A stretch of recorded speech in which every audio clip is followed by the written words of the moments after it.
Hi YouTube and IGTV. I'm back with another weekly market update, and last week we did not only break weather records, we also broke records for real estate.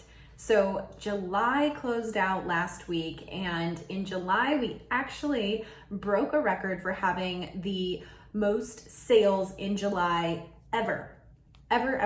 We had the best July ever. Our sales in real estate were about 9% higher than they were last July and above any other July before that. So yay, real estate is booming here in Phoenix. I also have a few other updates as it relates to number of contracts that we have. So our number of contracts over the last week is up 7.8% compared to the same week last year.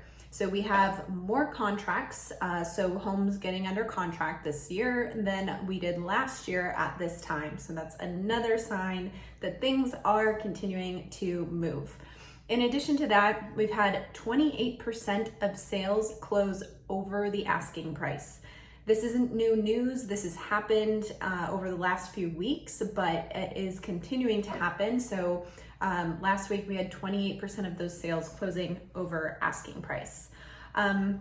In terms of days on market and prices and home sizes, the median days on market right now is 8 days. That means that half of the homes that sell in less than 8 days, and the other half sell in more than 8 days. So that median number is 8 days on market. So essentially a week. These homes sit on the market for a week in terms of the median, and then they're gone. And that goes to say, again, that's the median. There are homes that sell in hours, not even days, but in hours. So that's how quickly these homes are going. So if you're a buyer, know that it's competitive. If you're a seller, know that it's gonna be quick. In addition to some other numbers related to medians, the median size home that sold is about 1,800 square feet. And the median home price is about $315,000. So that gives you an idea of what we're seeing around the valley. Our annual appreciation rate is about 12.9%. Now that's year over year, but that's where we're trending right now. That also changes based on price range. So some of the lower price ranges, you see higher appreciation rates, and as you get higher, those appreciation rates are a little bit lower. But all are over the rate of inflation. So that's good. That's a lot of positive appreciation. So if you're a homeowner or if you just bought a home, your appreciation is going up. So that's always a good thing. The only other thing I want to talk about is something that I mentioned in my YouTube video last week. So if you didn't see that, this might be new information for you.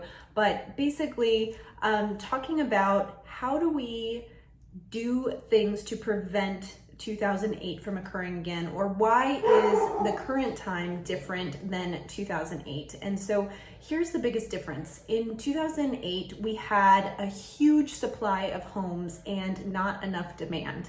And right now we have the opposite occurring.